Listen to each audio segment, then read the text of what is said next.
할렐루야. 오늘은 종려주일입니다. 종려주일 하나님께서 우리에게 주신 말씀은 신약성경 누가복음 22장 1절에서 6절까지의 말씀입니다. 신약성경 누가복음 22장 1절에서 6절까지의 말씀을 우리 한 목소리로 같이 받들어 읽겠습니다. 6월절이라 하는 무교절이 다가오매 대제사장들과 서기관들이 예수를 무슨 방도로 죽일까 궁리하니 이는 그들이 백성을 두려워함이더라.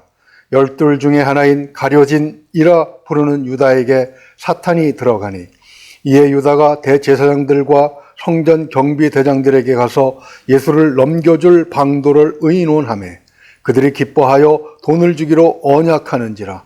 유다가 허락하고 예수를 무리가 없을 때에 넘겨줄 기회를 찾더라. 아멘. 기도합니다. 은혜로우신 우리 아버지 하나님, 종려주일을 맞이해서 예수님께서 이 땅에 오신 의미를 되새겨보며 예수님과 우리의 관계를 다시 한번 점검해 볼 수 있는 기회를 주시니 감사합니다.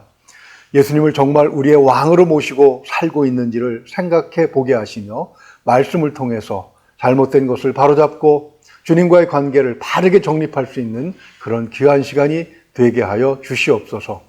하늘의 신령한 영의 양식이 우리의 마음과 생각을 풍성하게 할 줄로 믿습니다. 우리의 마음과 생각이 주님의 것으로 채워질 때에 우리의 삶도 또한 풍성해지는 줄로 믿사오니 말씀 속에서 지혜를 얻게 하시고 참으로 하나님께서 우리에게 주시고자 하시는 복의 열쇠들을 발견하는 귀한 시간이 될 수 있도록 이 시간 역사하여 주시옵소서.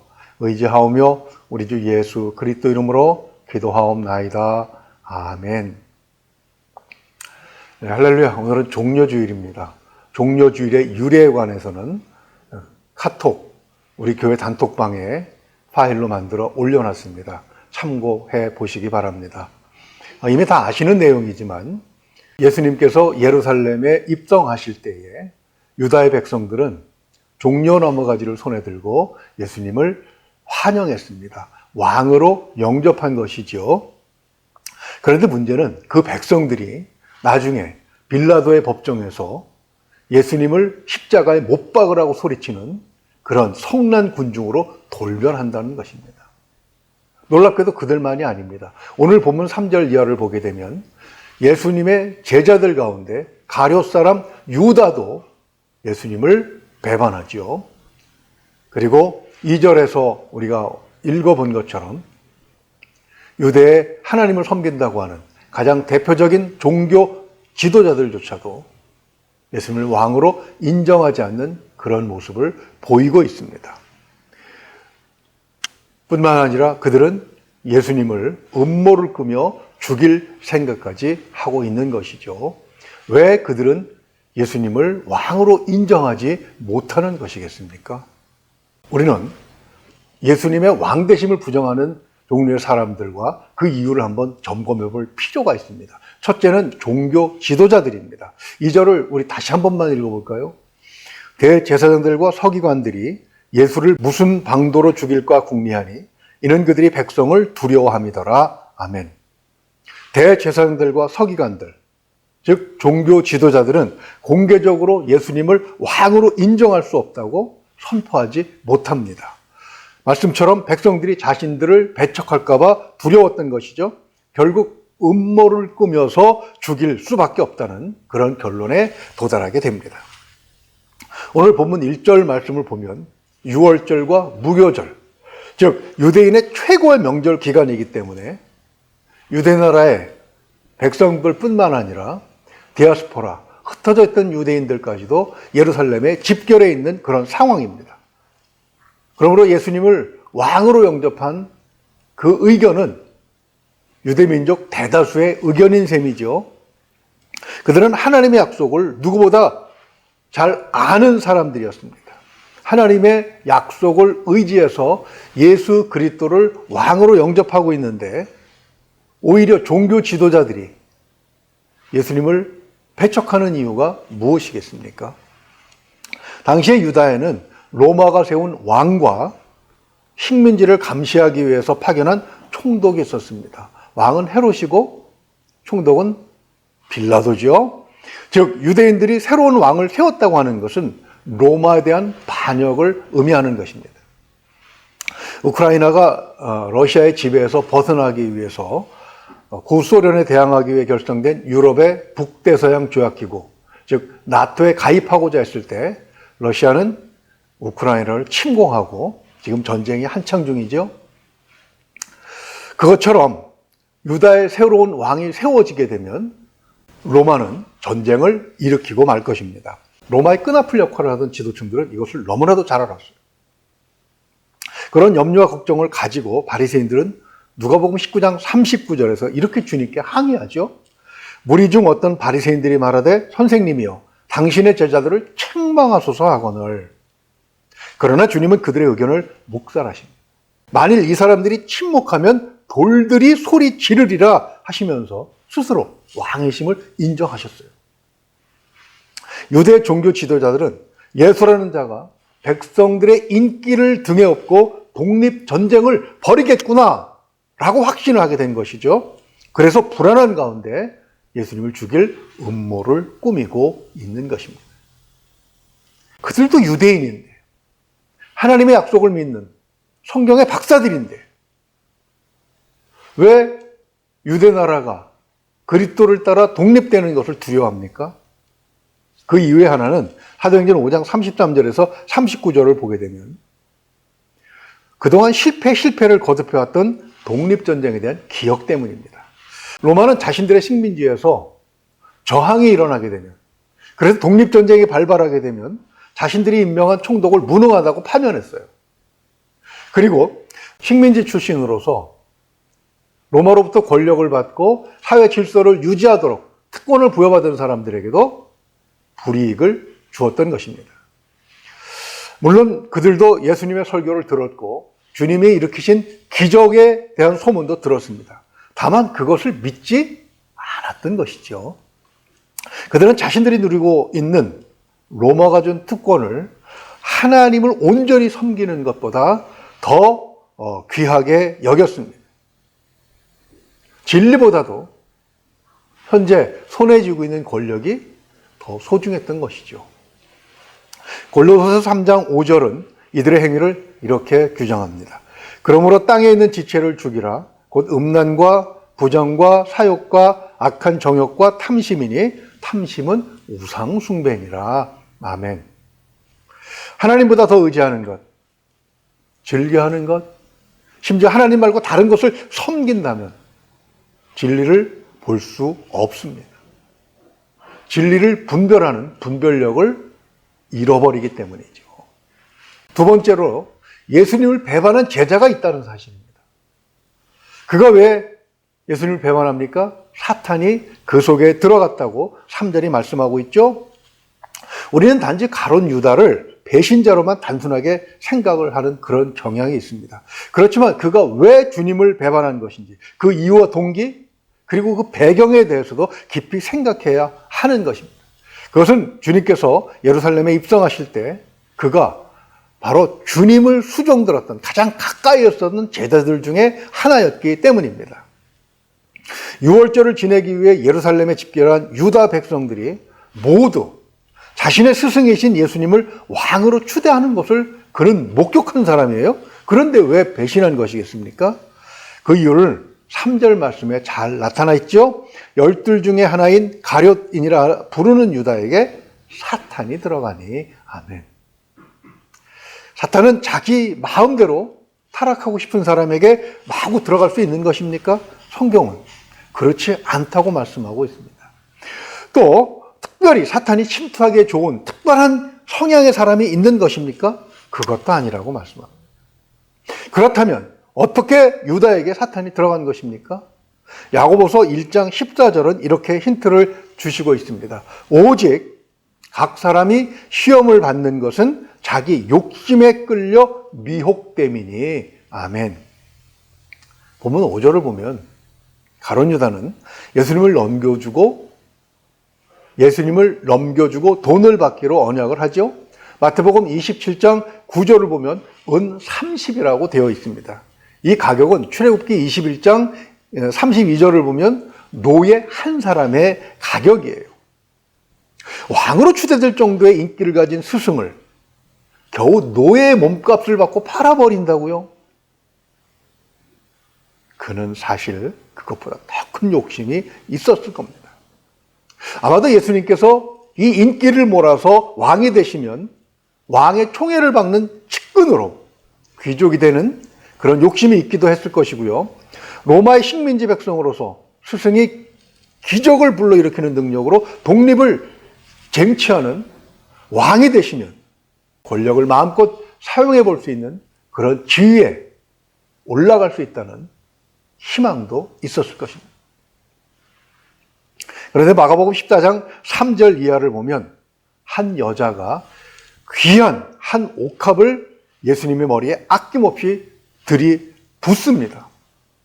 300데나리온의 가치가 있는데 그것은 노동자 1년 품삯에 해당될 정도의 비싼 것입니다. 사절을 보면 그것을 본 어떤 사람이 비싼 향유를 허비한다고 화를 냈다고 말씀하고 있죠.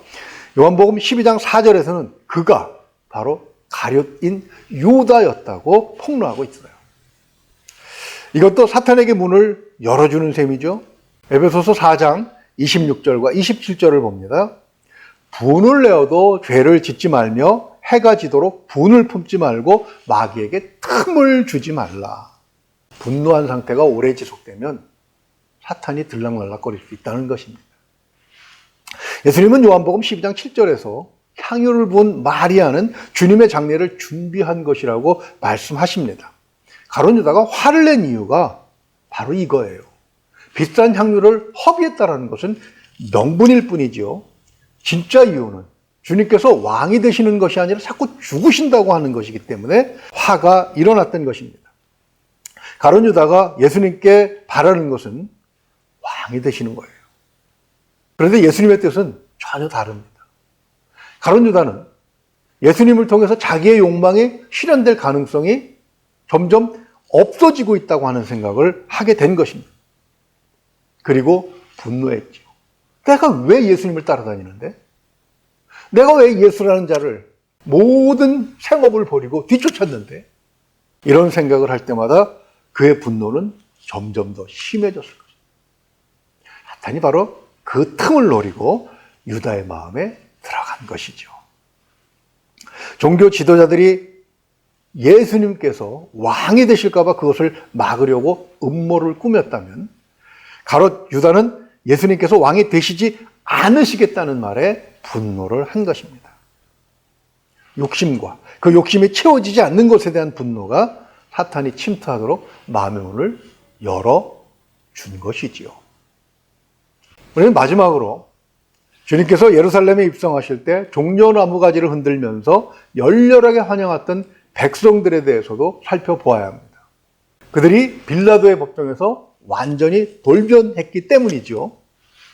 빌라도는 주님을 신문하면서 죄가 없다는 사실을 발견해요. 죄가 없는 사람을 처형하는 것은 참 찜찜한 일일 것입니다. 빌라도는 주님을 풀어주고 싶었어요. 그러나 백성들이 아주 격하게 반응을 합니다. 누가복음 23장 21절을 보십시오. 그들은 소리질러 이르되 그를 십자가에 못 박게 하소서, 십자가에 못 박게 하소서 하는지라. 왜 이렇게 변한 것입니까? 그 이유는 가룟 유다와 같은 것입니다. 환영할 때는 왕이 되어 독립전쟁을 벌일 줄 알았는데 대제사장의 종에게 체포되고 헤로당과 그 군대에게 희롱당하는 예수님을 보면서 실망한 거예요. 자신들이 원하는 바가 이루어지지 않을 때 사람들은 분노합니다. 분노는 이성을 상실하게 만들죠. 음모로 꾸며진 거짓 선동에 휘말리게 되는 것입니다. 결국 주님을 십자가에 못 박으라고 소리치게 되는 것이죠. 우리는 여기서 나는 어떤가를 점검해 봐야 됩니다. 나의 왕은 정말 예수 그리스도 한 분이신가? 그분뿐이신가? 사랑하는 제1장로교회 성도 여러분, 여러분은 예수 그리스도만을 왕으로 섬기고 있겠죠. 그렇지만 종려주의를 기회로 삼아 정말 나의 왕은 그리스도 한 분이신가를 점검해 볼 필요가 있습니다. 첫 번째 이유는요, 약속의 왕을 부인하는 그 이유와 결과가 있기 때문입니다. 하나님께서는 역사 내내 그리스도를 왕으로 보내주시겠다고 약속을 하셨죠. 그렇지만 유대 종교 사회 지도자들, 타락한 제자, 그리고 백성들이 그리스도를 왕으로 인정하지 못하는 것은 그들이 이미 그들의 마음속에 다른 왕을 섬기고 있었기 때문입니다. 다시 한번 정리하자면 종교 지도자들은 손에 쥐고 있는 로마 황제가 제공한 그 특권을 하나님께서 주신 약속보다 더 귀하게 여긴 것입니다. 반면에 가룟 유다와 백성들은 예수님께서 로마에 대항해서 독립전쟁을 벌이지 않았다고 실망했기 때문에 예수님께 등을 돌렸습니다. 그들은 예수님을 자신들의 세속적인 욕망을 성취시켜줄 그런 도구로 여겼던 거예요. 왕으로 여긴 것이 아닙니다. 이것은 단지 취향의 문제가 아닙니다. 어떤 왕을 섬기느냐에 따라서 결과가 크게 달라지기 때문이죠. 가룟 유다는 죄책감을 견디지 못합니다. 마태복음 27장 5절을 보면 스스로 목숨을 끊어서 죄책감에서 벗어나 보려고 했지만 그는 역사 내내 배신자로 낙인이 찍혀 버립니다. 그것이 예수님이 아닌 다른 것을 왕으로 섬긴 참혹한 대가였어요.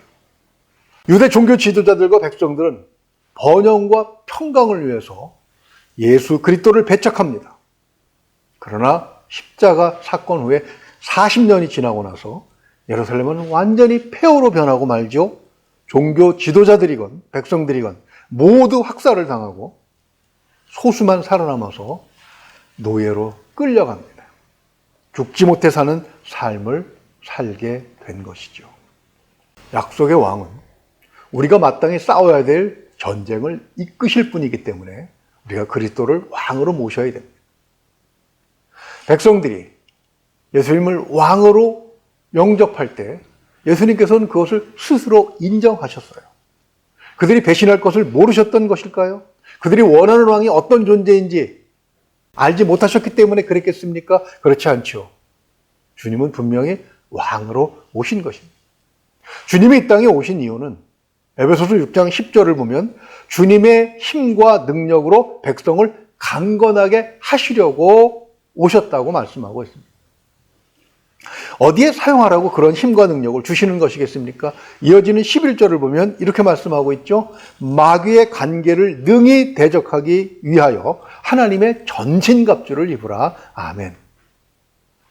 이것은 우리의 싸움 상대가 육신의 눈으로 볼 수 있는 세상 원수가 아니기 때문입니다. 에베소서 6장 12절은 그 대상을 이렇게 정리하죠. 우리의 씨름은 혈과 육을 상대하는 것이 아니요 통치자들과 권세자들과 이 어둠의 세상 주관자들과 하늘에 있는 악의 영들을 상대함이라. 아멘. 역사를 보면 하나님의 백성이 세상 권력과 싸울 때도 있었음을 확인할 수 있습니다. 그러나 그때도 하나님의 백성이 싸워야 할 적은 세상 권력이 아니었어요. 예를 들어보죠.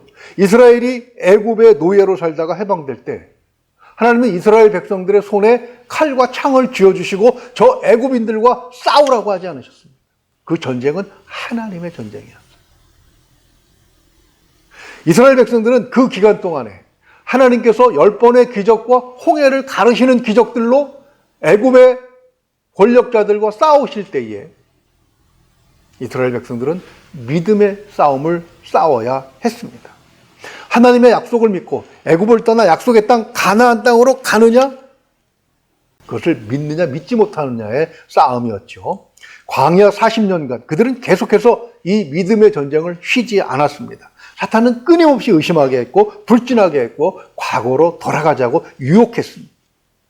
여리고성을 무너뜨린 것도 믿음의 싸움이었죠. 가나안 땅의 원주민들을 다 몰아내지 못한 것은 믿음이 온전하지 못했기 때문입니다. 결과적으로 두고 불행의 씨앗을 남겨둔 거예요. 이스라엘이 남북으로 갈라진 것은 솔로몬의 교만 때문이었습니다. 북이스라엘이 아수르에게 멸망당하고 남유다가 바벨론에게 포로로 잡혀간 것도 하나님을 대신해서 우상을 섬겼기 때문입니다. 권력자들이 우상 노름에 빠져서 백성을 돌보라는 하나님의 명령을 어기고 억압하고 착취했기 때문이죠. 성령 강림 후에 교회가 세워집니다. 왕께서 약속에 따라 우리와 영원히 함께 하시기 위해서 영으로 강림하신 것입니다. 그렇게 세워진 교회를 로마는 끊임없이 핍박했죠. 그러나 교회는 로마에 굴복하지 않았습니다. 뿐만 아니라 무력으로 저항하지도 않았어요. 교회와 성도가 싸워야 할 대상이 달랐기 때문이죠. 주님은 오히려 원수도 사랑하라고 하셨습니다.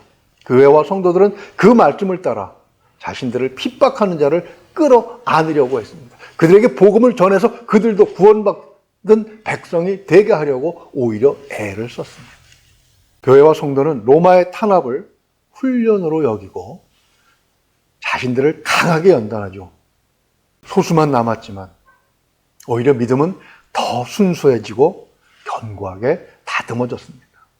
결국 주님 오시고 313년 후에 놀랍게도 로마 황제 콘스탄티누스는 십자가 앞에 무릎을 꿇습니다. 기독교를 국교로 인정한 것이죠. 세 번째로, 우리가 정말 예수 그리스도를 왕으로 모시고 있느냐?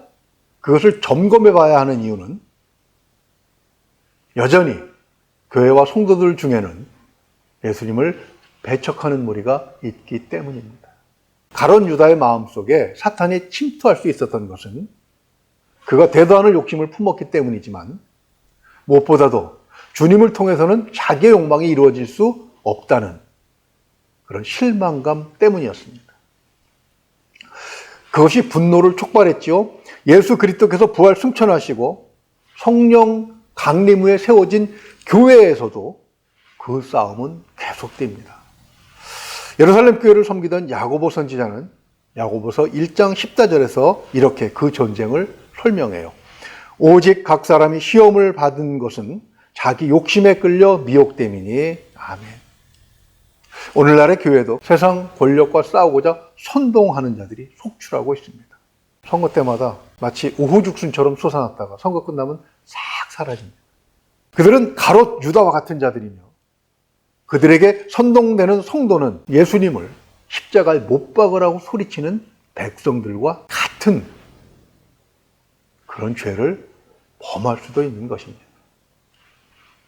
예수님은 요한복음 8장 32절에서 우리를 자유하게 하는 것은 진리라고 하셨습니다. 이 말씀을 듣고 우리가 노예가 된 적이 없는데 무슨 자유를 찾느냐고 항의하는 유대인들이 있었습니다. 주님은 그들에게 34절에서 이렇게 말씀하셨죠. 예수께서 대답하시되 진실로 진실로 너희에게 이르노니 죄를 범하는 자마다 죄의 종이라. 아멘. 교회와 성도가 싸워야 할 대상은 자신의 마음속에 있는 죄입니다. 주님 대신에 다른 것을 섬기는 것은 이미 죄의 종이 되었다고 하는 것을 의미하는 것이죠. 예배는 장엄하고 웅장했지만 하나님을 온전히 섬기지 않았던 예루살렘 성전이 무너진 것처럼 비록 겉으로는 크리스찬인 것 같지만 죄의 종으로 살고 있다면 그 미혹의 끝은 결코 좋을 리가 없는 것이죠. 주님은 우리를 자유롭게 하시려고 오셨습니다. 우리가 주님을 왕으로 섬겨야 하는 이유는 요한복음 8장 36절 말씀처럼 아들이 너희를 자유롭게 하면 너희가 참으로 자유로우리라 이렇게 약속하셨기 때문입니다. 우리가 주를 왕으로 섬기면 왕이신 주님은 우리를 이끌고 영적 전쟁을 승리로 이끄십니다. 하나님의 아들이 사탄 마귀를 이기는 것은 너무나도 당연한 것이겠지요. 그렇지만 그 당연한 것을 믿게 하시려고 하나님의 아들이 이 땅에 오셔서 십자가에서 고난을 당하신 것입니다. 그 왕을 따라 싸워야 하는 전쟁터는 어디겠습니까? 제자들이 주님에게 질문을 하죠. 하나님의 나라가 언제 임합니까? 주님은 누가복음 17장 21절에서 이렇게 대답하셨어요. 또 여기 있다 저기 있다고도 못하리니 하나님의 나라는 너희 안에 있느니라. 아멘. 이 말씀은 영적 전쟁터가 우리 마음속이라는 그런 의미도 가지고 있는 것입니다. 그 마음에 주님을 왕으로 모시면 천국의 삶을 사는 것이고요. 주님 대신에 주님 외에 다른 것이 왕 노릇하면 그게 바로 지옥이라는 것입니다. 사형리의 유명한 그림입니다. 사형리 제4 원리는 내가 내 마음의 중심인 경우와 주님이 내 마음의 중심인 경우를 잘 설명해 줍니다. 전도용으로 사용되는 그림이다 보니 간단하게 요점만 정리했기 때문에 아쉬운 부분이 좀 있기는 합니다. 실질적인 경험에 의하면 사실 내가 나의 중심인 경우는 그렇게 많지 않습니다. 내 감정이 욕심과 분노로 오염되었을 때에 에베소서 4장 26절의 말씀처럼 이미 사탄에게 마음을 열어준 거예요. 실질적인 중심은 죄에게 빼앗긴 것이나 마찬가지입니다. 한번 무엇인가에 욕심이 생겼을 때 스스로 그 마음을 극복해 본 적이 얼마나 되십니까? 어떤 일로 인해서 분노가 일어났을 때 이러면 안 되지 하면서 즉시 분노의 불을 꺼버릴 수 있는 사람이 얼마나 되겠습니까? 한번 누군가를 미워하게 되었을 때 그 이유가 오해에서 비롯된 것임이 밝혀지면 바로 미안한 마음이 들고 사랑하는 마음으로 바뀌게 되던가요?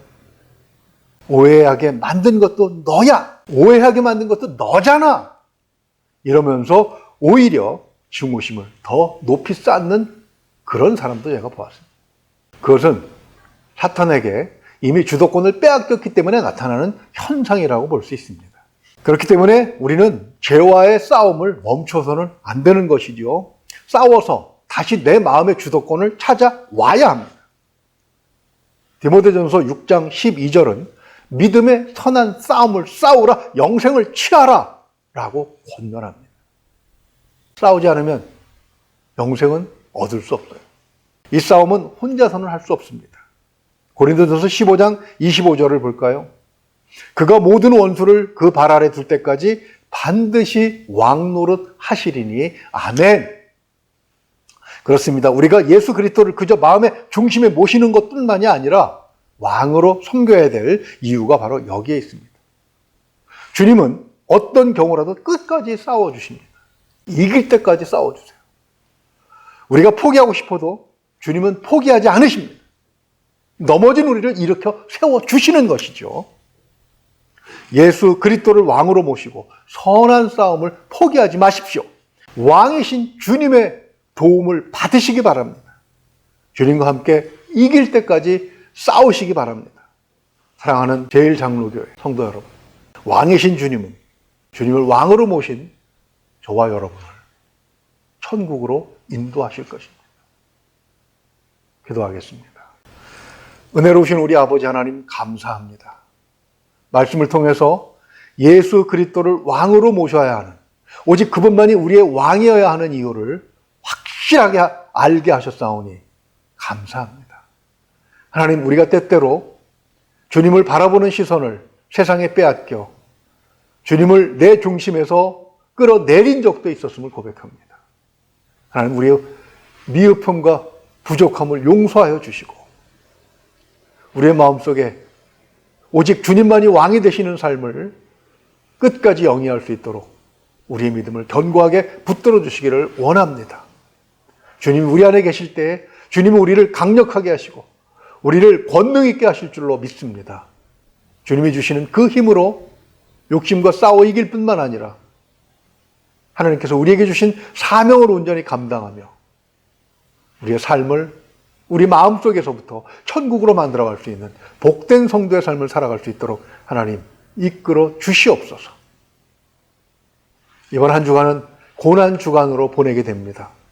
주님께서 왜 내가 당하실 고난을 대신 겪으셨는지 그것을 더 깊이 묵상하면서 주님과 더 친밀해지는, 그리고 주님을 왕으로 섬기고 주님의 충성된 신하가 되기로 결심하는 그런 복된 시간이 될 수 있도록 하나님 도와주시옵소서. 성령께서 함께 하실 줄 믿고 감사하오며 예수 그리스도 이름으로 기도하옵나이다. 아멘.